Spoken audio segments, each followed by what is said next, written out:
Iya. 3 айга узарса болот. Кандай дейм? Трудовой договор бар болсо действующий. 3 айга узаткан, 3 айдан 3 айга узаткан болсо боло берет дейм, э.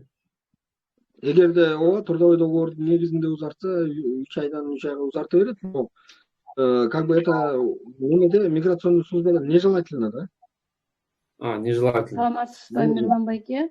Мен бир эжем ошо кайра 3 айга продлевать этип жүрөт экен да, уже 4-сүн продлевать этип атам деди да. Анан ошол кандай боло береби деп сурайын дедим эле да.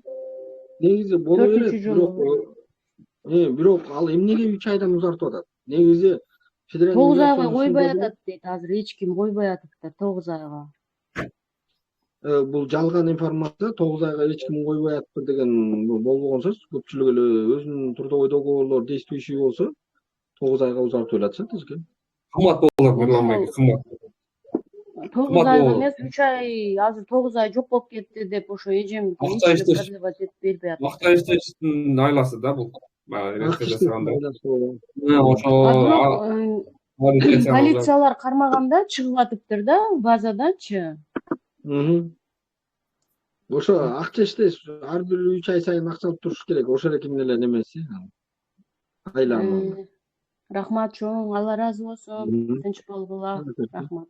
Өзү эле мындай квартира таап туруп эле сүйлөшүп туруп эле ошо 9 айга сразу коюп койсо болот.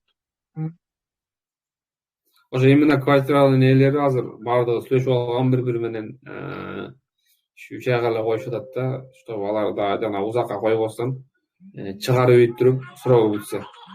Анан кийинки неме койгончу. Кабирова Айша бериңиз суроону.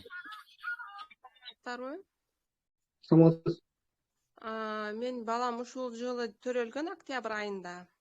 МВДга бардым, регистрация кандай болот деп барсам, ошол 1 айлык болгондо.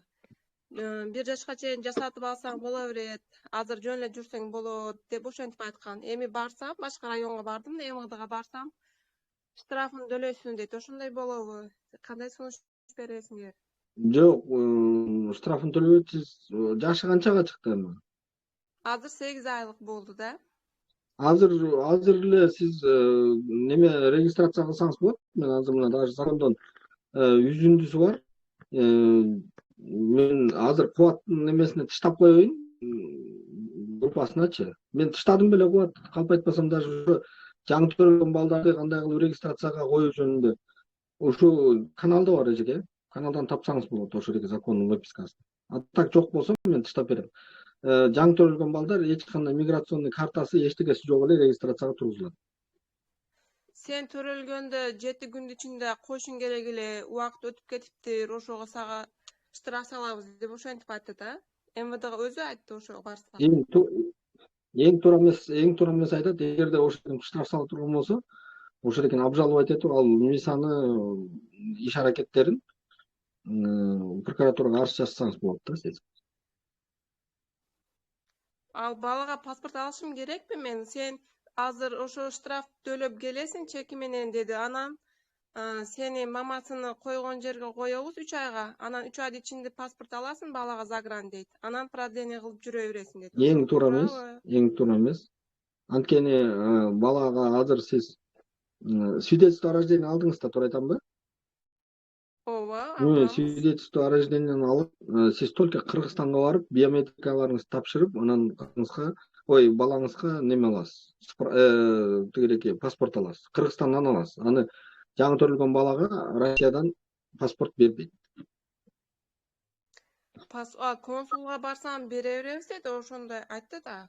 Консулдарда бергенге акысы жок, биометрика бериш керек балага. Азыр ошо регистрация койбосом эмне болот? Эчтеке болбойбу? Эчтеке болбогондо эми сиз жанагыдай регистрация койбосоңуз кандайдыр бир немелер бар го. Прививка, жанагы больницага барганда ошол экенеске тоскоолдуктар болот. Анан мен жакында заезд выезд кылышым да мүмкүн да, ошого баланы алып чыгып келсем, проблема болуп калбайбы? Проблема болуп калат, потому что бала менен выезд заездге чыга албайсыз. Эгерде сиз Казакстан территориясына чыгып атканда, ал баланы сурайт, сен кайсы жактын гражданыны. А сиз жанагы справка на этот возвращение на родину алсаңыз, ал только односторонний, бир жака эле кетесиз. Россиядан чыгасыз, ал справка менен кайра кире албайсыз. Вообще-то болбойбу азыр бала менен, а? Казакстанга чыкканга. Бала менен болбойт эчеке кушту. Балаңыздын эчтеке документи жок болсо кантип чыгасыз? Ошо метрикасы бар да, только Мен свидетельство бар. метрикасы менен мен сизге айтып атам, метрикасы менен чыгарбайт, потому что метрикасында гражданствосы не определен. Кайсы жактын гражданы экени белгисиз. Гражданствону только немеге барып, Кыргызстанга барып паспорт алып атканда подтверждать этет. Азыр ошол штрафсыз эле койсом болот экен да, Эч регистрация. кандай айтып атам эжеке, сизге штраф салганга акысы жок деп. Мейли, түшүнүктүү. Чоң рахмат силерге. Assalomu alaykum, qandaysizlar? Так, siz gazetga qaraysiz, taki Alibek qizi. Masalan, Alibek qizi bilsam, anangizni bilasiz. Lekin shu bo'lmasa. Taki siz Alibek qizinasiz. Assalomu alaykum. masalan. Саламатсыздарбы? Мен суроом азыркы эженин эле суроосу болчу, да кошумча суроом бар эле. Эгер жаш бала бул жакта туулду да, жакында элечи. Мен ушул балам менен Кыргызстанга барбай туруп, ВНЖга тапшырып калсам, ушул жердин свидетельствосы менен тапшырсам боло береби? Же загран паспорт алып анан тапшырышым керекпи буга, чтобы сразу менен автоматик өтүш үчүн? Балаңызга ВНЖ алышынан гражданствосы определенный болуш керек. Анын гражданствосы азыр не определенный. Ал үчүн мен биринчи Кыргызстанга барып келип, буга загран паспорт алып келип, анан тапшырышым керекпи ошондо? Туура. Эгер азыр свидетельство менен регистрация кылып жүрө берсем, кийин керек чыксам эле боло берет да, 1 жыл, 2 жылдан кийин ашкандан кийин деле. Ага чейин жүрө берсек болобу? Ооба. Регистрация менен эле. Ооба, регистрация менен жүрө бересиз. Макул, рахмат, ушул эле суроом бар эле. Жок. Taki андан кийин Айнура, сразу Айнура бере берсин. Такеден кийин Айнура бере берели. Мен азыр бир аз мен болайын. Men munu 22-жылы келип, Сахарага барып, картаны алгам, баягы метасмен өтүп, анан тапшырып, печатка тапшырып. Так. Сентябрда келип, ошо 23-жылы кайра сентябрда кеттим, анан ошо бойдон кече майда келип, 1 ай болду келгениме. 3 ай эле иштеп, кайра Кыргызстанга кетем да, ошого эмеге барбай эле койсом эчтеке болбойбу? Депорт болбойбу? Тууганым, барбай койсоңуз деле болот го, но эгерде сизди ошол жерден көчөдөн кармаса, сизди ошол жерден берет. Түшүнөсүзбү? Ошол жерде чыгып кетти. Медосмотрдон өтпөп турсун, чыгып кет. 5 күн берет, 5 күндүн ичинде чыгып кетпесеңиз, кийинки вариант болот. 3 айдын ичинде чыгып кетишим керек экен да. Сизге барбай деле койсоңуз болот деп. Закондо жазылган. Эгер медосмотрдон өтпөсө, сокращается срок нахождения в Российской Федерации. Сизде эртең бир милиция айтты дагы, сен оказывается медосмотрдон өтпөй жүргөн экенсиң, азыр чыгып кетти. 3 ай эмес, 5 ай эмес, 2 күн эмес, азыр чыгып кетти. Ошондо чыгып кетишиңиз керек. Чыгып кетпесеңиз, чоң списокко түшөсүз. Түшүндүңүзбү? Өтпөй койсоңуз деле болот. Мен сизди неме этпейм, заставить этпейм. Мен законду айттым. Неме кармалбасам эчтеке болбойбу? Эми кармалбаса эчтеке, кармалбай жүрө аласызбы? Кармап атат. Ооба, кармалбай мен чекеде элем. Ошол экентип мына кыргыздар ошол экентип мен регистрациясы жок жүрөм. Мен миграция тигирээки медосмотр жок жүрө алам деп атып, жылдан жылга күндөн күнгө закон катаалдашып барат. Именно ошол экенин айынан да 3 ай келишет, 3 ай трудовой договор жасабай жүрүп, кайра границага чыгышат. Акыры мына аягы тыйылып кеткен. Мунун баардыгын мисалы үчүн орустар ойлоп таап аткан жок. Орустар эми Кыргызстандын ушул экинде эң жөнөкөй документтер жазып алган айынан закондор катаалдашып атат. Мажбурлап атат.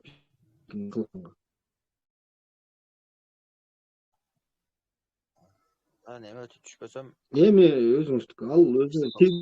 Ал сиз жашооңуз. Ал менин жашоом эмес. Кармабасыз выдворение болосуз. Кармабасыз чорный списокко түшөсүз. Өтпөй койсо чорный списокко түшөсүз. Анан дагы эртең суроо болот ошонукин. Өтпөйдү. анда аэропорттон неме болбойт. Чыгып кеткенден кийин. Сиздин сурооңуз слишком узап кетти, тууганым. Мен сизге жооп бердим. Өтпөй койсоңуз деле болот. Аэропорт, майпорт, там, я не знаю, автобус, троллейбус, метро, каерден кармаса, ошол жерден кетесиз. Айнура, сурооңузду бериңиз. Кыскараак. Дагы бир суроом бар. Слишком изилип атасыз. Iya. Кандай болот? Кандай болбойт, ошондой кармалас выдворение болосуз. Салам алейкум болот. Ошондой. Болду, кыскасы ошол. Болуптур. Өтпөй койсоңуз дагы болот. Өзүңүз жашооңуз. Хорошо? Всё, давай. Кийин. Айнура, Саламатсызбы, Мирлан байке? Мен келгениме 3 ай болду эле да. Анан тааныштар аркылуу эле бир эжеге эми 3 айлык регистрация койдургам. Анан ал эже азыр эми продлениега берсем, Сахарова барып келчи. Анан чыкпай атат да базадан. Ал эже бар дейт. Подтверждение дейт. Подтверждение деген кагаз бериш керекпи же эмне бериш керек ошондо? Кагаз бериш керек. Аны деген МФЦдан аласыз. МФЦдан барып эле ошо регистрацияны подтверждение бергиле десеңиз, ошол жерден подтверждение беришет. Мага через очеркте неме ошол үйдө каттоодо турат деген подтверждение.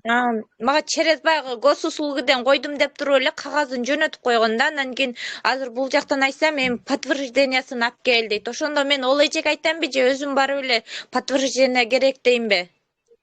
Ал деле барсаңыз болот, өзүңүз деле подтверждение алсаңыз болот. Рахмат. Ошону сурайын деген болчумун. Базадан чыкпай атат дейт да. Ал койдум дейт, бирок базадан чыкпай атат деп атат да. Базадан чыкпай атат деп сизге ким айтты? Мен продление берген адамга берсем, ал базадан чыкпай атат дейт. Анан мен беркиле же сиз койбопсуз десем, мен базага мен койгонмун деп болуш. Койсо, анда подтверждениясын берсин, всё, барып кайра узатып алыңыз. Макул, рахмат. Так, Данагүл, андан кийин Гүлбарчын, андан кийин Ака берет. Данагүл, Гүлбарчын, Ака. Данагүл барбы суроо? Так, Данагүл молчит. Гүлбарчын, андан кийин Ака берет. Мангеч, Мирлан мырза, менде сизде суроо бар. Мен өзүм Кыргызстандын, Россия жаранымында, анан кызым Кыргызстандын жараны. 2 жылдан бери официально иштейт, договору бар, бардыгы по закону жашаган жеринде регистрация. Бирок менде вопрос, бул официально иштегени менен биз ипотека үй алалы десек, жанагы 2 НДФЛ берет го иштеген жеринен. Ошол жерде жанагы 2 НДФЛда көрсөткөн цифралары смешной да. Жана өзү алып аткан совпадать этпейт да. Анан баягы ипотека алалы десек, ал жерде жанагы банктар по-любому бул жерде одобрить этпейт да. 3000, 6000, 4000. Алган айлыгы 40 000, 45 000 да. Ошону кандай кылса болот? Кандай кылып ипотека алганга возможностьтер бар кыргыз жарандыгыначы? Кызыңыз өзүн алган же силер общий чогулуп алгантасыздарбы? Эми кызым өзүн алат, бирок ошол эми төлөгөндө по-любому чогуу төлөйбүз да. Жок, эми сиз мындай да эжеке, Кыргыз Республикасынын граждандарына ипотека алса, процентный ставкасы кымбат түшөт. Бул бир. Экинчиден, ошо Кыргыз Республикасынын граждандарына доходдор этиш өтө оор. Жанагыдай. Үчүнчүдөн, кээ бир үйлөрдү иностранецтер сатпайт. Түшүнүңүзбү? Алло. Угуп атасызбы? Анан лучше жеңил жагына качы. Жеңил жагы бул гражданин Россияга биринчиден батырак одобрить этет. Экинчиден доходдорун подтверждать этиш жеңил. Үчүнчүдөн мындай кандайдыр чектөө жок да гражданин Россияларга үй алуу боюнча. Так что лучше гражданин Россияга алган оң болот. Мирлан мырза, мына жерде мен өзүм ситуациямды айтып кетейин. Мен убагында ИП болуп, мен убагында банкрот болуп, банкротствого тапшырып, азыр менин ишим сотто да, мындайча айтканда, юристтер иштеп атат. Уже мендеги болгон карызды списание кылышты. Болгону бир 15-17 миңдей сумма калды да, ошону списание кылгандан кийин деле по-любому мага одобрить этиши бул 100% эмес да. Себеби меники уже банкротствого тапшырып, ал жерден меникин тазалап атышпайбы. Ошон үчүн банктар одобрить этпейт деген негизде мен кызымдын документи менен ипотека алсакпы деп ойлогонмун да. Эми азыр бул жерде доходу жетпей атат да. Сиздин ишиңизди башка мындай орус юристтер кылып атабы? Менин ооба ФЦБ барго, Федеральный центр по банкротству. Орустар. Эми мен андай жерлерди көп билбейт экенмин, бирок биз мисалы үчүн Гулиза Акматиева деген юрист кызыбыз бар. Биз ошол эки жактан деле өтө көп кишилерди банкротство кылдык. Банкротство бүткөндөн кийин ошолордун почти 60-70%-не кайрадан вторичный неме алып бердик да, кредит алып бердик. Кредит алып кайра иштеп кетишти, жакшылап. Ипотека алышты, автокредиттерди алып алышат. Так что сиздин немес дагы туура эмес да. Кайра кредит алса болот, банкротство болгон киши. Ипотека алса болот. Ошондо мен вторичный алсам болот экен да мага, Лучше сиз алда банкротствону бүтүрүп, отидо. Өзүңүз эле оформить этип алганыңыз болот. Да, кошумчалап кетейин, мага деле юристтер айтты да, вторичный беришет деди да.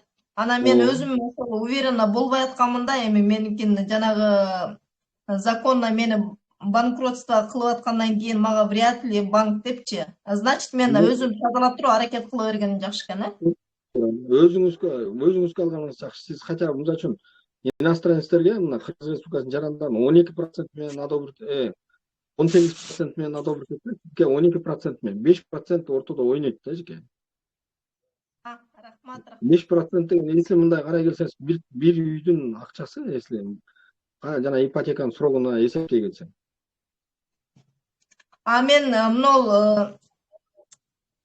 Мен убактыңыздарды алып койдум окшойт. Мен ошону тазалагандан кийин ипотека боюнча жардам бере тургандар барбы биздин кыргыздарда? Ооба, ошо экен. Сиздерге одобрить этип бере алабыз. Хорошо, рахмат. Мен связьда болуп турам анда Кубатбек. Рахмат. Гүлбарчын, мага личкама чыгыңыз, ипотека боюнча вопрос. Ака, барбы сурооңуз? Саламатсызбы, Мирлан байке, мен сизге суроо берейин дедим эле. Продлениянын получениясын бир айдан кийин барып алса болобу? Эмнени? Жана медицинский осмотрдун продлениясын, жашыл картанычы. Кайсы убакта Сиз кайсы болсо? картаны сурап атасыз? Мен медицинский обследованиядан өткөм да, жашыл картанын продлениягачы. Уже 14 күн болду, анан биринде барсамбы деп ойлоп аткам да, все равно квотага барам да. Ошондо барып алсам деле болобу? Шашылбай алсаңыз боло берет. Жакшы, если анализдериңиз жакшы чыкса, шашылбай деле качан бош болсоңуз барып алсаңыз болот. Не обязательно прям бир жуманын ичинде алыш. СМС келген жок да, ошо өзүң барып алышың керек дейт. Ал жерде көпчүлүгүнө деле келбейт азыр. Рахмат, Мирлан байке, чоң рахмат ишиңизге ийгилик. СМС келбейт атат. Эми эгер керек болсо алсаңар болот, алыш не обязательно, бирок сөзсүз. Базада данный картаңаргачы данныйлар өтө дегенчи. Эми өзүңөр үчүн алып койгонуңар жакшы. Жумуш корношконгачы керек болуп калса. Ооба, биринде квотага барам дем, биротоло эле барып ошондо биринде алайын депчи. Ушу квота ала албайт элем да, канчадан бери барып. Жеке квота алыш вообще кыйын го деме жеке. Айтпаңыз, адамдын көптүгүн айтыңыз. Сиз неме боюнча квота алгансыз? Мен бардык 7 жылдан бери, 8 жылдан бери официально иштейм бир жерде. Ипотекада квартирам бар. Эжемдин гражданствосы бар. Образованием бар, бул жактыкы эмес, Кыргызстандыкы. Эжеге ата-энеңиз барбы? Жок, ата-энем ошо СССРдики да, биз деле СССРде туулганбыз. Көп эле эмелери галочка болду да. Эжеке, ата-энеңиз тирүүбү, барбы? Апам каза болуп калган, атам бар. Сиз 7 жылдан бери андан квотага чыкпай эле атаңызды сүйлөшөбүз. Ата Россияга келип конок болуп кетиңиз дейсиз дагы. Эжеңиз гражданин Россия дейт. ооба Эжеңиздин артынан атаңызды бир 4 ай батыр ушу Россияга бага алсаңар, 4 айда атаңыз гражданство болуп кетет. жок, ал невозможно, да, потому что там даже самолет эмес, даже самолет менен дагы келе албайт, уже картайып калды да. Эми анда ошо немеден алдырыңыздар, Кыргызстандан алдырыңыздар. Бишкекке же Ошко консулдукка алып барсаң, 4 айда эмес, эми бир 6-7 айда алат да гражданство. Гражданство алдырып алсаңар эле болду, андан кийин эч кандай квота деп чукпай эле 4 ай ичинде гражданство алыңыз. Эми кыйын болуп атат, ошо 1 жылдан бери вообще квота ала албайт. Ошо эртең уже почти 16-нчы жолу барабызбы? Ошо эжеке мен 10 жылдан бери квота албаган киши, квота албай чуркап жүргөн кишилерди көргөм. Ужас. Ака сизге эң бир мындай жолун айтып атат да, оңой жолунчу. Ошону мындай жакшылап окусаңыз, ошондой кылыңыз. Жок, ал баары бир болбойт да, там азыр даже башка жакка даже чыга албайт, үйдө ушу картайып калганда. Мындай эми эжеси жанагы немелер барго, государственный лицейлер, ПТУ. Ошол ПТУдан курс болсо дагы окушуңуз керек. Бир жыл. Очный только. Эмне жұмыс кыласыз? Мен компанияларда иштейм ошондо. Мерчендайзер болуп. Мерчендайзер, сиз ошол кезинде мисалы үчүн средний специальный образование алышыңыз керек да. Мерчендайзер деген неме жокпу? Мисалы үчүн парикмахер же повар сыяктуу. Ошол экинден 1 жыл окуйсузбу, курсту бүтүп, средний специальный образование алып, анан 1 жыл ошол кесип иштешиңиз. 1 жыл кесибиңиз боюнча иштесеңиз, андан гражданство алганга тартып. Түшүнүктүү, ошо варианттарын карап көрөйүнчү да. Просто азыр жумуштан ары бери чыга албайсың да, ошон үчүн лишний движение кыла албайт. Рахмат, кечиңиздерге келек. Хорошо. Так, ким кезекке жазылды? АА экен. АА. Сурооңорду берели, андан кийин Алиса берет.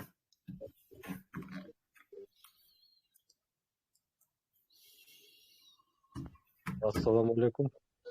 Алейкум ассалам. Алейкум ассалам. Катуураак сүйлөңүз. Биздин суроо мындай болуп атат да. 1 жылда фамилияны канча жолу алмаштырса болот, паспорттон фамилиясы? Закон боюнча фамилияты 1 жылда вообще бир эле жолу алмаштырганга акысы бар. 1 жылда 2-3 жолу ат алмаштырган вообще закондо жок, запрещен. Ошондо 1 жылда 1 эле жол экен да?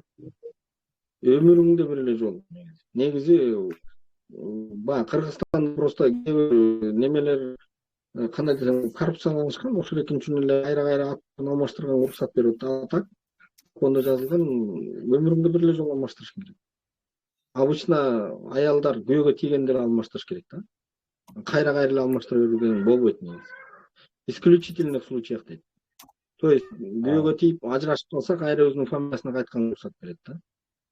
А так фамилия атты алмаштыра берген бул ончук нерсе эмес. Жана ошол экинде эле алардын аябай чоң последствиялары бар.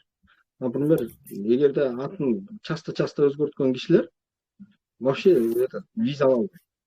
Европа, Америка, Англия дегенге аты жөнүн бат-баттан алмаштырган кишилер чыгартылбайт. Мен ошо 1-2 ай болду, ошо алмаштырдым эле, кайра биринчи фамилияма өтүшүм керек болуп атат да. Аны ошого анда ошо кайра өзүңүздүн атыңызга өтсөңүз болот. Айткан артка кайтса болот, жана исключительный случай. Бирок кайра өзгөртө берет. Хорошо? Рахмат сизге, маалейкум.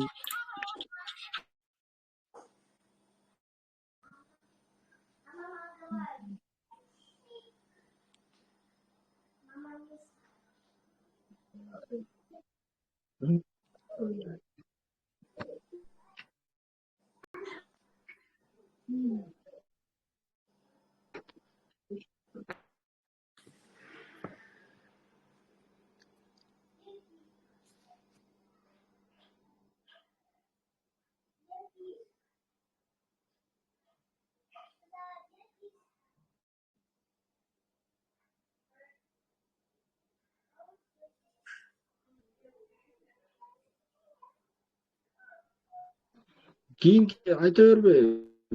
Алло,